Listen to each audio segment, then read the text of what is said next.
Assalamualaikum warahmatullahi wabarakatuh. Niatku yang tulus berangkat mencari nafkah hari ini adalah tulus untuk keluargaku. Dalam perjalanan, bertemu dengan seorang sahabat yang sama-sama sedang berjuang mencari nafkah keluarga. Tidak lama kemudian menemukan seekor burung dan cukuplah untuk makan berdua sebagai sarapan untuk menambah energi dan tenaga dalam melaksanakan dan melanjutkan perjuangan mencari nafkah untuk keluarga tercinta yang sedang menunggu di rumah. Terdapat di sana banyak sekali burung-burung yang ada di hutan sedang bermain di atas pohon, dan ada yang sudah didapat lalu lepas kembali, dan kami berusaha mencari terus dan alhamdulillah kami menemukan lagi burung. Ini pun belum begitu banyak, hanya cukup untuk mengisi perut sendiri bersama teman. Usaha tidak berhenti begitu saja.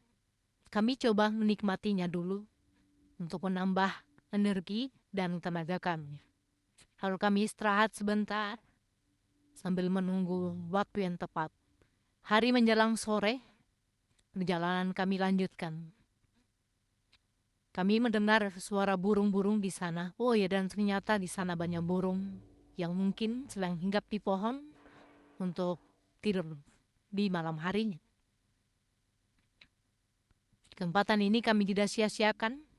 Kami berusaha untuk menangkap beberapa puluh ekor burung tersebut. Lalu kami tidur dan beristirahat. Keesokan paginya kami bangun.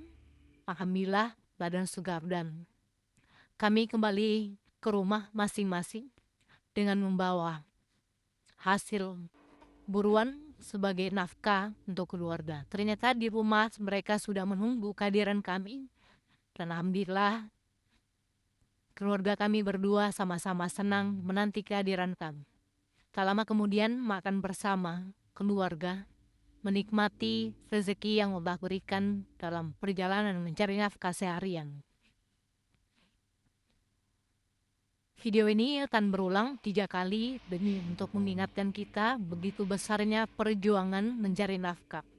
Baik itu seorang suami ataupun mungkin seorang istri yang bekerja sama dengan suami mencari nafkah dalam rangka untuk menghidupi kebutuhan keluarga, anak-anak di rumah.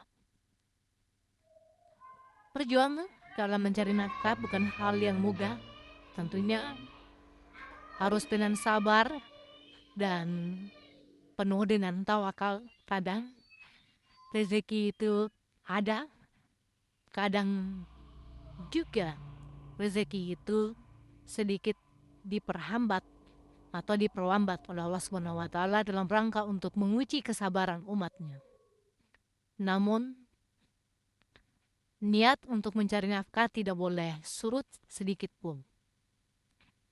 Dalam melaksanakan kegiatan ini tentunya harus dengan ikhlas, semata-mata karena Allah, semata-mata karena upaya untuk memenuhi kebutuhan hidup diri sendiri dan kebutuhan hidup luar. Layaknya kita manusia dalam kehidupan berkeluarga, tentunya suami dan istri adalah sosok tokoh yang harus mencari nafkah keluarganya untuk anak-anaknya. Apalagi anak-anaknya yang masih kecil-kecil dan mereka belum bisa untuk mencari nafkah sendiri untuk menghidupi dirinya sendiri. Oleh sebab itu, dalam mencari nafkah tentunya harus diawali dengan niat, dengan doa yang tulus guna untuk mendapatkan rezeki yang halal, rezeki yang Allah berikan, rezeki yang Allah telah sediakan. Rezeki setiap manusia, setiap makhluk Allah sebenarnya sudah ada di muka bumi ini. Tinggal bagaimana cara menemukannya, bagaimana cara mengambil, dengan cara seperti apa. Allah yang maha tahu semuanya. Manusia tidak bisa memaksakan diri untuk meraih suatu rezeki atau mencari nafkah. Walaupun kadang rezeki atau nafkah yang kita inginkan itu, nafkah yang kita berikan kepada keluarga kita itu ada di depan mata. tapi belum tentu itu baik.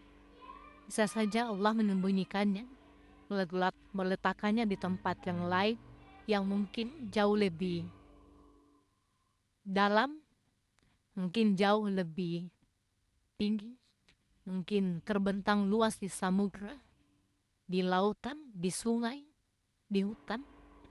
Itu semua rahasia Allah Subhanahu wa Ta'ala. Kenapa? Karena setiap hamba Allah, setiap makhluk Allah, setiap manusia, tentu Allah sudah takdirkan untuk mendapatkan rezekinya masing-masing dan berbeda-beda. Kalau sama, buktikan saja, bayangkan saja. Mungkin semua makhluk di bumi ini, mungkin semua manusia akan sama-sama ingin menjadi presiden. Mungkin semua akan sama-sama ingin menjadi dokter. Mungkin semua sama-sama ingin menjadi guru.